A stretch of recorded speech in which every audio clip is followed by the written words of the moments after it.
Hello, everyone. This is Adam Meister, the Bitcoin Meister, the Disrupt Meister. Welcome to the One Bitcoin Show. Today is Canada Day, July the 1st, 2020. Strong hand, long-term thinking. Bitcoin is the next Bitcoin. Unconfiscatable. Value your wealth in Bitcoin. I'm offended by selling. Be a unique beast. Hello, my elite friends. Check out all the links below. Everything I talk about in this video is linked to below, of course. This Week in Bitcoin was great. We're coming up on Friday again at noon, Baltimore time. This Week in Bitcoin on Friday. Less than 48 hours. JW Weatherman will be on. Who knows who else will be on. Remember, subscribe to the backup channel. You get shows there every day also. And on Saturday, it is the Beyond Bitcoin show at the backup channel. Always good to be subscribed to the backup channel just in case something goes wrong. And that's the way you get to watch the Beyond Bitcoin show. And we'll talk a little Beyond Bitcoin today also and during this show. So remember to play this at 2x, people, if you're watching this taped. DisruptMeister.com. Over 1,700 videos that I've been in at DisruptMeister.com. That's the archives. If it ever, just check it out, dude. All right, so here is a tweet from Bitstein, and it's an inspirational tweet. That's why I'm starting with it. Now, if I was some clickbaiter trying to get the 80%ers, I would make this the title, but that's not what this is about. Pound that like button. Just remember, buying Bitcoin at $100,000 means you're still early. I like that one. I like that. It's a great way of looking at things. You can say that, hey, who knows when it's going to be $100,000, when it's going to hit that 6-digit realm. But even then, it will be still early. So if the future is still early, and some of you are watching this in the future and you're loving life, but if that's early, then what's it make it now that it's $9,000 in the $9,000 realm? So think of it that way. People in the future will be still $100,000. Yeah, it's still early. So look at the opportunity you have now. Okay, so I find this tweet from Ripple. I don't even know.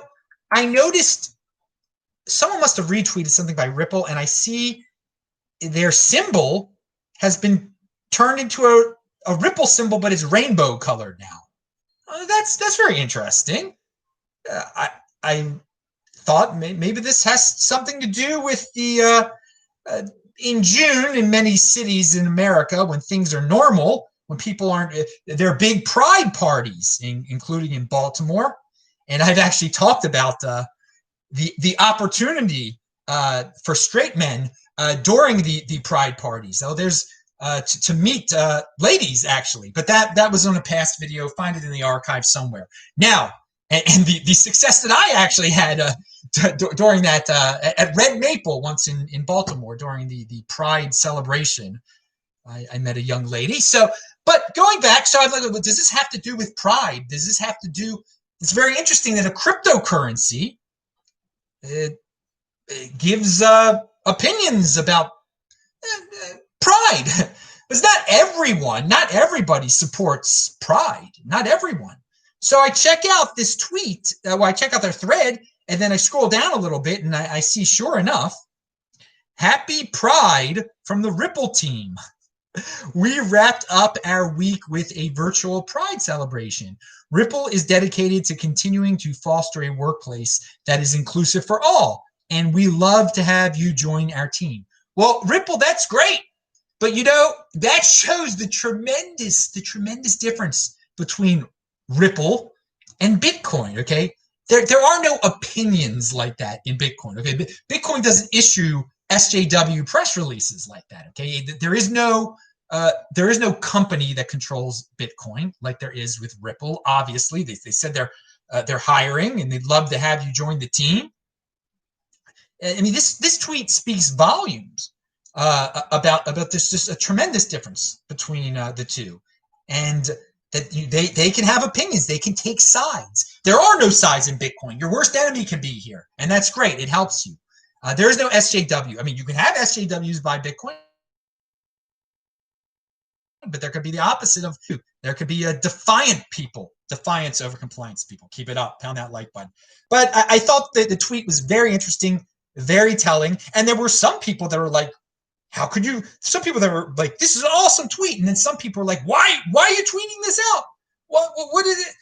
There with Bitcoin is neutral. Obviously, Ripple not so neutral there.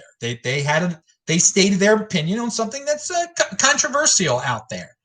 So just you can check it out. It's linked to below. Now, there's a guy out there. His initials are DK. I'm not going to say his name. I think he's a smart. He can be he's got a high IQ probably, and he used to do a lot of Bitcoin tweeting, and then he joined the BSV cult. He joined that BSV situation, and he liked fake Satoshi. Well, all of a sudden, his Twitter feed is filled with ripping on fake Satoshi. So I give the guy credit. He realized he was wrong. Now you have to wonder what is IQ really a measurement of? That a guy with such a high IQ could believe in the fake Toshi cult. But he's out of it. He's out of it, dude. So I linked to his feed below. I'm not into all that Yenta gossip stuff, but I thought I'd just point that out because it was floating around the Twitter summit, and people are making all sorts of jokes about it. Okay, I'm not going to get. Hey, by the way, speaking about Twitter, I joined Parler, and Tone Vase is on there, and Alistair Milne is on there, but that's about it in Bitcoin land.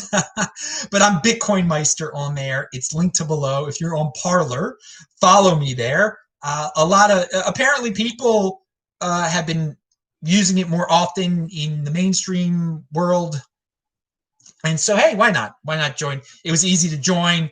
I'll parlay some stuff out, I guess. I don't know what they call it. I put something out there, so I'll try to be a little active on there. Never hurts to be on more than one social media platform to have some backups.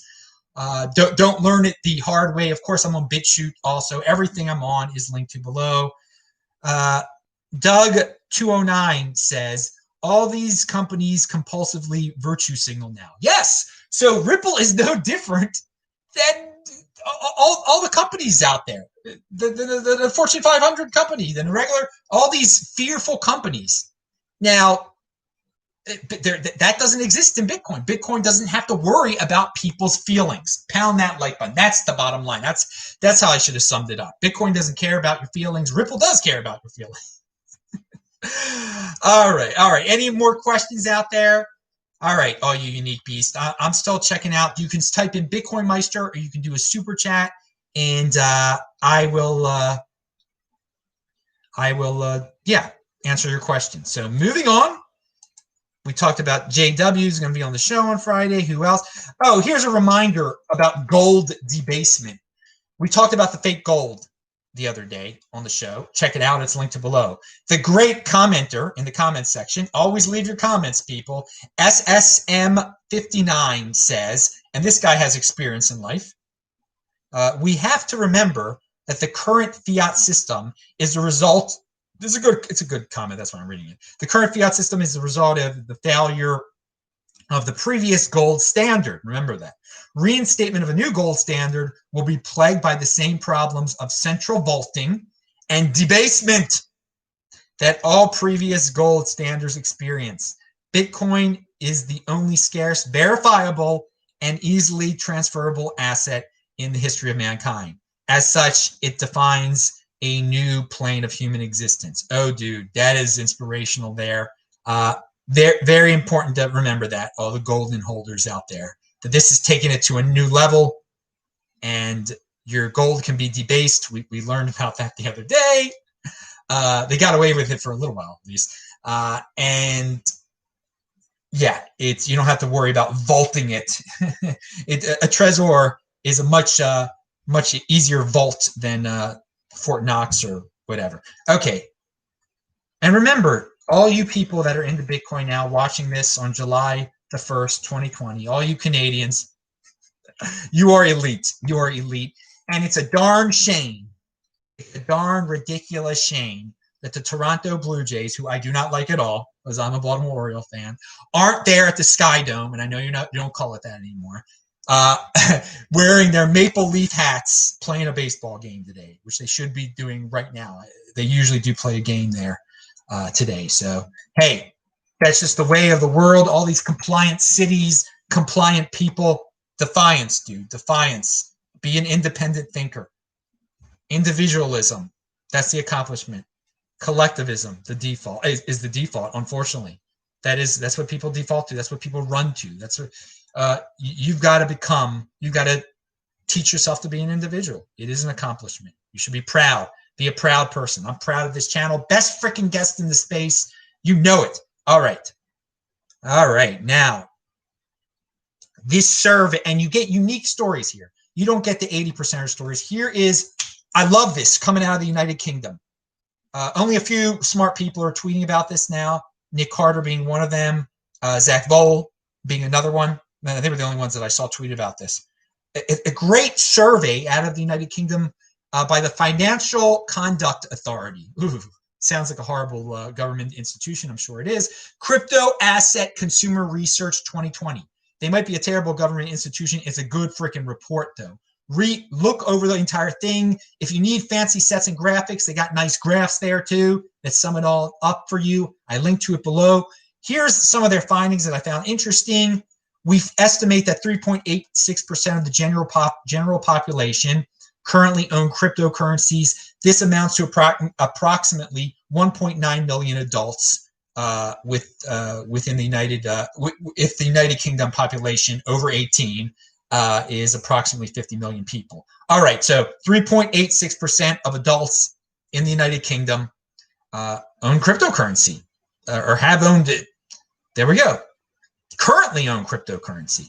That's a pretty high number. Again, it's the adult population, so that boosts the number up. Sometimes we hear these estimates of what percentage of a population owns Bitcoin, and it takes into account the entire population, the under 18. Now, there are a few people that are between under 18 that actually own it. But all right, but going back to the cool facts, 75% of consumers who own cryptocurrency hold under 1,000 British pounds of it. Whoa! And this is again in the United Kingdom. So if you're in the United Kingdom, if you're UK BitcoinMeister, you're pretty elite if you own over 1,000 pounds of cryptocurrency. Now, consumers appear increasingly aware of cryptocurrencies, as 27% have never heard of cryptocurrencies this year, compared to 58% last year. So good for you, United Kingdom. So why have people in the United Kingdom all of a sudden now only 27% haven't heard of it, while last year 58% hadn't heard of it? I wonder what has been in the news. And I think this figure 2, cryptocurrencies more than 10% of respondents had heard of. So I think this is very revealing here, this part. 78% of respondents had heard of Bitcoin. And this is, again, assuming this is of the number of people who know what cryptocurrency is, taking away the people that don't know what that haven't heard of cryptocurrency, but 78% have heard of Bitcoin. 22% Libra. That's the second one that they name. Okay, so first it's Bitcoin, then a huge drop off, 22% to Libra, 20% to Bcash, 17% have heard of Ethereum, 12% BSV, 12% Litecoin. Now, I assume the BSV and Bcash is that high because some of the people they hear Bitcoin and they think, yeah, I've heard of that before. Bcash, BSV, I've heard it's Bitcoin, that type of thing. But there's a Bitcoin bias, basically. Now, and good, Bitcoin is that powerful of a brand that when other coins use it in their name, they're very recognizable to people. It's, hey, whatever. Hey, this is where the big boys play. A lot of people complain, oh, why is B Gold use the Bitcoin name in it? You don't have to call it Bitcoin, dude. You can call it B Gold, you can call it B Cash, but it's beneficial. It's beneficial in terms of name recognition and marketing. And by the way, this report goes into advertising and marketing, and if people have heard advertisements for cryptocurrency before and seen it, but Libra has gotten a lot of free marketing. There is no doubt about it. If it's the second most known cryptocurrency in Britain, okay? And it doesn't even exist yet. But yeah, it's a sleeping giant. If it actually comes out, for all the people that say it's going to fail, this, that, and the other, it's already the second most known cryptocurrency in Britain. That's a pretty big accomplishment there. Yeah, I mean, is the survey 100% accurate? No, I mean, there's a margin of error, et cetera, et cetera. But I doubt it's up there. The people named it, okay? They know what it is. That's good news for Mark Zuckerberg trying to become the wealthiest man in the history of mankind. That's probably going to help him out there. And hey, this is where the big boys play. I have no problem with because I know that the Libra people will be brought. There'll be a segment of them that will be brought to Bitcoin. But it's really a fascinating survey. Good job, Financial Conduct Authority. Okay. And something else that's been floating around. The newly released free float supply data seeks to help investors apply a more precise definition of asset supply. We talked about this 2 months ago, though, and I actually linked to the Nick Carter tweet.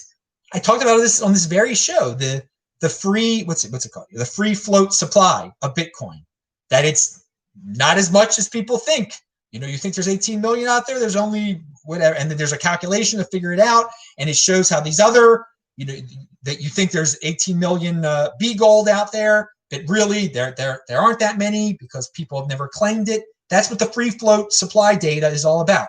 Now, did they give out more data today, like specifics? I don't know, but that measurement, we talked about it 2 months ago, so it's weird that it had a lot of coverage over the last 2 days. Oh well. Now I want to follow up something I said yesterday. At the banned YouTuber that we talked about yesterday, and I use his name on my if you're listening to this on the podcast or on BitChute, I list his name there. But here, since he's banned, better safe than sorry, right? And I'll use his name on the Beyond Bitcoin show on the backup channel, of course. But this is not the backup channel. But I talked about how the donations that people have sent him since his banning. There were like 5 pages of Bitcoin donations, 3 Bcash donations, and 2 Ethereum ones. Well, after I had looked at that data, some Bcashers, and you got to hand it to them, 3 Bcashers sent him large amounts of Bcash, okay? And $60,000 worth of it. I don't even know the numbers. Still, and it inspired other people, and it got Bcash in the news. They wrote about it here on this article that I linked to below. So in terms of the amount of wealth he got through all this, he might have actually gotten more Bcash. But he's I mean, now it's like 8 pages of Bitcoin and 15 Bcash donations. Still, the point I was making yesterday is that people in the altcoin community say that Bitcoin is not used to give, you know, medium to small transactions because it's slow and it's expensive, which it's not. And plenty of people did it. So many more people sent Bitcoin than sent the other ones, and that's still true. But I wanted to put that out there that some Bcash people did. I guess he's got some fans in the Bcash community, and you probably could figure out who they are if they. Who knows? But there it is. So, and I want to point out something from Cointelegraph. Cointelegraph wrote this also, that he got over $100,000 in cryptocurrency donations. All right, I mean, and that is a lot for like 2 or 3 days, or whatever it's been. that helps. That helps him plenty, I'm sure. But to show you just how lame the mainstream crypto media is, and Cointelegraph is, they called the dude, and I linked to the article. They call him all sorts of names, and they're falling into the trap. Okay, you're not using your head by calling him these names. Okay, you're not using. There's nuance here. Okay, I'm not the biggest fan of his. You don't have to call him the names that you were calling him, and you're just. you're definitely taking a side in the situation. Okay, Cointelegraph is showing their bias toward censorship, I would say. Okay, toward saying no, this person isn't allowed to talk. We're going to call him a horrible name, so you ignore him, and he's kicked off of all the platforms. So you could look at the Cointelegraph article where they numerous times they call him some names that he's not. That he's not. There's no point. But hey, they can do that. I just wanted to point that out. That just shows you how lame Cointelegraph is. And these mainstream, they're just parroting the mainstream media talking points. Okay, that's all it is. They're not being unique beasts. They're not using their heads. All right, what do we have here? All right, we got people. All right. So yeah, keep on. People, ask some questions over there. I know we got the usuals over there. We're almost we're making progress. Almost there. I can go running. We just had a downpour here in Asheville, North Carolina. And yesterday I was talking about giving you tips about respecting the money. That was a nice way of saying it. Never be in a situation where you're paying interest. Okay, be in situations where you're getting interest. This is real life. A lot of people get into these situations where they have car payments. Okay, you're paying interest there. A lot of people get into a horrible mortgage debt. Own a freaking mortgage on a house you sold. Okay, how about that? You sell a house, and that's hard to do. I'm not recommending that for people that are novices. Okay, you got to know what you're doing a little bit. But all these people talking about paying mortgages, how about the people that were receiving mortgage payments because they could defer gratification? You sell your house, can you defer some of the gratification? Because there are plenty of people that are willing for you to hold the mortgage. Okay, so and get yourself into a minimalist mindset. Okay, I didn't use the word minimalist yesterday. And you get more minimalist information on my backup channel, which is linked to below. No pets, no unplanned kids. It saves you a lot of money, dudes. Those are attack vectors, and they also anchor you down when you have a pet, when you have an unplanned kid or a planned kid. When people wonder, how do you do it? I don't have those type of expenses. A kid. People spend more on their kid than I spend on myself. A lot more. Okay? Put that in the perspective there. The minimalist perspective. And don't be afraid to get a good deal. Okay? Don't be afraid to be careful and save $1 or $2 here and there. Getting everything into one suitcase. Okay? That saves me a lot of money when I'm traveling by plane. Okay? Some people, they have to have 2 suitcases. That's like it costs money to have an extra suitcase on all sorts. And Southwest, you can have 2, right? But no, that's just a tip. That's your minimalist tip of the day. Get it all in the one. Walk places instead of Ubering. I don't use Uber. I don't know Uber. I don't have an Uber account. Once I had to use it, I had to get a relative of mine to set the whole darn thing up through their phone, okay? Because I don't have a phone. Don't have a phone. And also something that I like to do. My biggest expense is my rental expenses, because I go around Airbnbs all over, and it's a great feeling to pay it in advance, dude. It's such a good feeling to know that your greatest expense, it's taken care of until September 15th. You don't have to make another big expense. It's just, you see what you have in the bank. It's such a good feeling. You're like, oh wow, this can last longer than beyond the Bitcoin halving of 2024. All right, just wanted to bring that up. Hong Kongers, because we talked about it a little bit yesterday, and that's the kind of stuff you get on the Beyond Bitcoin show, which is on the backup channel linked to below. Hong Kong police make first arrest under the new national security law, detaining a man who carried the independence flag. It's just, that's disgraceful. I was there exactly 3 years ago. I was there July 1st to 7th during their rainy season. And it's sad that it's come to this, and it's a reminder to Bitcoiners that your country can change and that you might have to move eventually. And it's good to value that wealth in Bitcoin and have a stash ready to get out of there, to start anew in a new country. Because right now it looks like that Hong Kongers that appreciate freedom, they're gonna have to move and start. I mean, it's becoming more China. I mean, China does own it, but they weren't supposed to do this. And so, yeah, Bitcoin helps you start anew for those of you that are just gonna.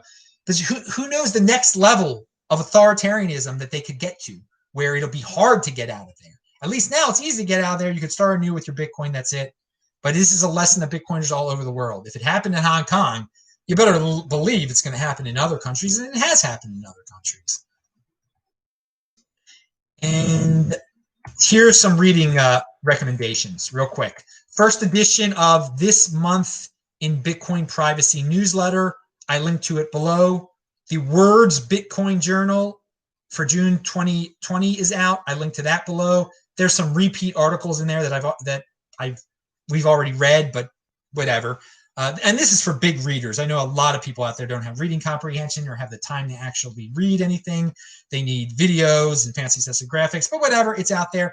And here's another one. There's a Twitter feed called BTC Transcripts, and it's written out transcripts of Bitcoin presentations that have been made at various events. So it's all documented and out there. And again, some people prefer reading. I think I'm going to have on the Beyond Bitcoin show. I'm in the middle of reading a book. Now that's something I haven't read a fiction book in quite some time. I'm in the middle of reading one right now because this house has some fiction books in it. And I just thought, yeah, this one I've heard of for various reasons. I'm going to read it. I'm almost done it. And I'll talk about it. I think I'll be done it by Saturday, so I'll talk about it. I'll leave you in suspense in the book, what the title is. You have to tune into the backup channel on Saturday to find that out. So I'm a big fan of reading internet articles, but I haven't read a fiction book in some time. So it changing things up a little bit doesn't hurt. It exercises your brain. Okay, dudes, I'm out of here. I'm going running, baby. I'm Adam Meister, the BitcoinMeister, Disrupt Meister. Remember to subscribe to the channel, like this video, share this video, check out the links below. Pound that like button, disruptmeister.com, and I'll see you tomorrow around the same time. Thanks a lot, dudes. Bye-bye.